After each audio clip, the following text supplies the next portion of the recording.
오늘 토트넘은 이번 여름 프리시즌의 일정을 확정 발표했습니다. 일정 발표와 함께 손흥민과 케인 둘 중에 한 명은 처음으로 우승 트로피를 들어 올린다라는 기사까지 올라왔습니다. 현재는 토트넘의 승리로 손흥민이 트로피를 들어 올리는 모습을 보게 될 가능성이 높습니다. 새로운 시즌을 시작하면서 기분 좋은 결과를 기대하고 있습니다. 오늘 토트넘은 7월 20일 토요일 로프터스 로드에서 퀸즈파크 레인저스와 프리시즌 친선 경기를 치른다고 발표했습니다. 프리시즌의 첫 번째 일정으로 최종 확정된 것입니다. 이 경기는 런던 더비로 토트넘은 루카스 베리발 등 새로운 선수들이 처음으로 호흡을 맞추게 될 경기로 팬들에게 깊은 인상을 남길 첫 번째 기회가 됩니다. 일본과 한국으로 출발하기 직전에 열리기 때문에 포스텍 감독은 선수들의 체력과 전술 이해도를 점검하겠다고 밝혔습니다.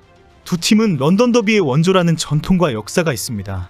그러나 QPR이 강등으로 오락가락하고 첼시가 토트넘과의 경쟁 관계를 유도하면서 첼시와의 런던 더비로 변화되었습니다.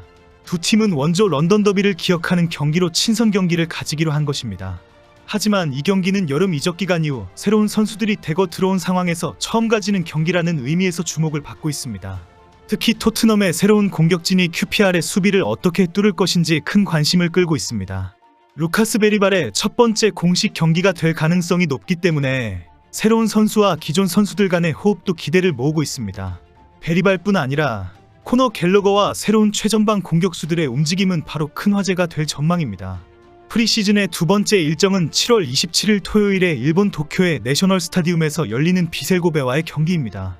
일본 원정 이후 토트넘은 손흥민의 고국인 한국으로 이동하여 8월 3일 토요일에 서울 월드컵 스타디움에서 바이에른 뮌헨과 맞붙을 예정입니다. 마지막 일정으로 토트넘은 8월 10일 토트넘 호스퍼 스타디움에서 바이에른 뮌헨과 다시 한번 맞붙으며 이 경기는 비지트 몰타컵으로 명명된 친선대회입니다.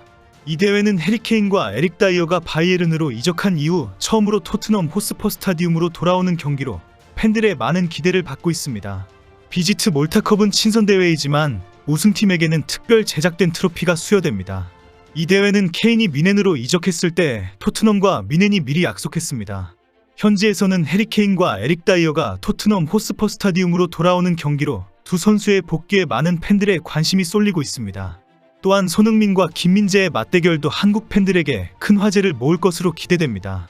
토트넘은 이 대회를 새로운 시즌을 준비하는 중요한 기회로 여기고 있습니다. 바이에른 뮌헨과의 경기를 통해 팀의 전력을 점검하고 선수들의 경기 감각을 끌어올릴 계획입니다. 팬들도 이 경기를 통해 토트넘의 새로운 시즌을 기대하고 확인하는 계기로 여기고 있습니다. 이 대회의 우승팀에게는 특별 제작된 트로피가 수여됩니다. 비록 메이저 대회와 비교하면 초라한 것이지만 우승팀에게는 특별한 의미가 있습니다. 특히 해리케인은 토트넘에서 오랜 시간 동안 활약하며 단 한 번도 우승을 경험하지 못했기 때문에 우승을 차지한다면 큰 의미가 있을 것입니다. 영국 매체는 해리케인이 트로피 획득 기회를 잡기 위해 토트넘 홈구장으로 복귀할 예정이다라고 보도하고 있습니다. 하지만 손흥민 역시 아직 우승을 경험하지 못하면서 트로피를 들어올리지 못했습니다. 손흥민은 이번 대회를 통해 작은 트로피라도 들어올리면 새로운 시즌을 기분 좋게 시작할 수 있을 것입니다. 토트넘의 승리를 예상하는 축구 매체와 전문가들이 많기 때문에 손흥민이 기분 좋게 트로피를 들어 올릴 것으로 예상합니다. 사실 트로피는 별 의미가 없다면서 프리미어리그 최고의 공격 듀오로 불렸던 손흥민과 케인이 정식 맞대결을 펼친다는 점에서 큰 화제가 되고 있습니다. 손케듀오는 프리미어리그 역사상 최다인 47골을 합작한 바 있습니다. 8월 3일 서울 월드컵 스타디움에서 치러지는 토트넘과 뮌헨과의 쿠팡 플레이에는 케인이 불참할 가능성이 높습니다. 유로 2024로 지친 컨디션 때문에 한국으로의 동행이 어려울 것이라는 보도가 나온 바 있습니다. 한국에서는 손흥민과 김민재의 맞대결, 해리케인과 에릭 다이어와의 만남 등으로 화제가 되고 있습니다. 토트넘은 한국 방문 일정에 팬들과의 만남이나 다양한 이벤트를 할 예정입니다. 특히 손흥민과 김민재는 포지션 특성상 자주 맞붙을 가능성이 높아 더욱 흥미로운 경기가 될 것입니다. 만약에 해리케인이 동행한다면 해리케인과 에릭 다이어가 토트넘을 상대하는 모습을 보게 됩니다. 해리케인과 에릭 다이어는 바이에른 뮌헨 소속으로 토트넘과 맞붙게 됩니다. 두 선수 모두 토트넘에서 오랜 시간 동안 활약하며 많은 팬들의 사랑을 받았던 선수들이기 때문에 이번 경기는 더욱 특별한 의미를 가집니다. 두 선수는 새로운 팀에서 자신의 가치를 증명하기 위해 최선을 다할 것이며 팬들은 이들의 활약을 지켜보며 응원할 것입니다. 이런 상황에 오늘 손흥민의 파워랭킹과 몸값에 대한 뉴스가 화제가 되었습니다.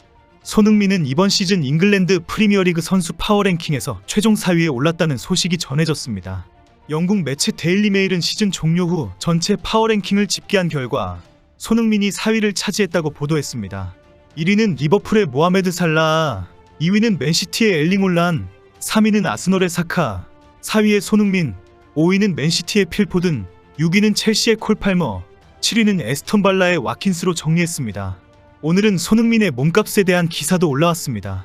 축구 이적 통계 사이트 트랜스퍼마크트에 따르면 손흥민의 현재 시장 가치는 4,500만 유로, 약 665억 원으로 평가되었습니다. 이는 이전 발표보다 500만 유로, 약 74억 원이 감소한 수치입니다. 손흥민의 시장 가치는 세월의 흐름에 따라 다소 하락하고 있는 분위기입니다. 그러나 여전히 아시아 최고 스타로 군림하고 있으며 이번 발표에서도 여전히 높은 가치를 인정받았습니다. 그러나 나이와 함께 시장 가치가 점차 하락하는 추세입니다. 손흥민은 현재 32세로 축구 선수로서 전성기를 지나고 있는 시점입니다.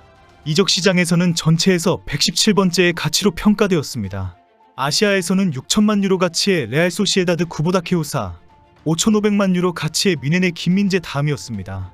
손흥민의 가치 하락에도 불구하고 여전히 높은 몸값을 유지하고 있습니다. 그의 나이대에서 더 높은 가치를 인정받는 선수는 리버풀의 모하메드 살라뿐입니다. 손흥민은 여전히 팀의 중요한 자산으로 토트넘의 공격을 이끌고 있는 핵심 선수인 것은 확실합니다. 이번 시즌 놀라운 활약을 했지만 나이 때문에 평가절하를 받았습니다. 하지만 다음 시즌에도 나이를 뛰어넘는 활약을 한다면 나이에 의한 평가는 완전히 무시될 것입니다. 최근 탈트넘은 우승이라는 등식이 큰 화제가 되고 있습니다. 영국 데일리메일은 오늘 토트넘이 2008년 리그컵 우승 이후 트로피를 들어올린 선수와 감독은 49명이나 된다며 선수와 감독 이름을 공개했습니다. 모두가 토트넘을 떠나자마자 우승 트로피를 들어올렸다는 것입니다. 단 한 명의 예외 선수가 해리케인입니다. 루카스 모우라는 상파울루로 복귀하자마자 코파 수다메리카나에서 우승했습니다. 손흥민과 함께 호흡한 크리스티안 에릭센, 빅토르 와냐마, 서리 오리에, 카이로코, 키에런 트리피어, 에릭 라멜라, 토비 알데르베이럴트, 얀베르통어는 물론 탕기은 돈벨레와 브리안힐은 임대를 떠나 정상의 기쁨을 만끽했습니다. 토트넘에서 탈출에 가장 큰 성공을 거둔 선수는 레알 마드리드의 루카 모드리치입니다. 모드리치는 유럽 챔스리그 5회 우승을 비롯해 23차례나 챔피언에 올랐습니다. 사령탑 가운데는 조제 무리뉴, 누누 에스피리투 산투, 마우리시오 포체티노 감독 등이 토트넘을 떠난 후 우승의 기쁨을 누렸습니다. 손흥민이 비지트 몰타컵에서 우승 트로피를 들어올릴 수 있다는 뉴스에 기뻐할 수가 없습니다. 초라한 우승 트로피를 들어올리고 환하게 웃는 모습은 바로 다른 클럽의 비아냥거리가 될 것이기 때문입니다. 한국 축구 팬들의 행복과 기쁨을 위해서라도 빅클럽으로 가면 좋겠네요.